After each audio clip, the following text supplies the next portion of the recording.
जय शिवराय मित्रांनो, स्वागत आहे तुमचं आपल्या नवीन व्हिडिओमध्ये। तर मित्रांनो, आज मोजे कटफळ तालुका बारामती जिल्हा पुणे येथे भव्य दिव्य कटफळ केसरी ओपन बैलगाडा शर्यतीचे मैदान पार पडत आहे।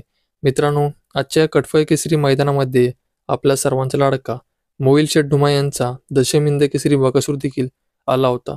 तर मित्रांनो, आज जेव्हा या कटफळ केसरी मैदानामध्ये आपला सर्वांचा लाडका दशमिंद केसरी बकासूर व पंधरेकरांचा पोपटराव गट क्रमांक 31 मध्ये पळून गटाला सुट्टा निकाल घेतात, त्यावेळेस समालोचक बघा नेमकं काय बोलले ते। सुटला गट क्रमांक या मैदानाचा 31 सुटला। 31 मध्ये एक बाद दोन बाद, दोघ जण पळत होती, दोघं बाद झाली, एकटाच पळतोय। सुंदर अशी गाडी पळतीये। ज्या बैलानं या बैलगाडी क्षेत्राला वेड लावलं, कमी वयामध्ये या ठिकाणी 10 वेळा हा बैल हिंद केसरी झाला, असा सप्त हिंद केसरी नव्हे तर दशम हिंद केसरी बकासूर आणि त्याच्या जोडीला पंधरेकरांचा पोपटराव। पोपटराव आणि बकासूरचं निर्विवाद वर्चस्व।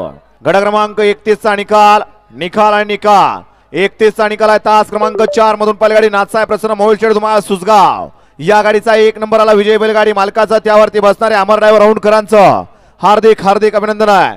सुंदर अशी गाडी पाहिली।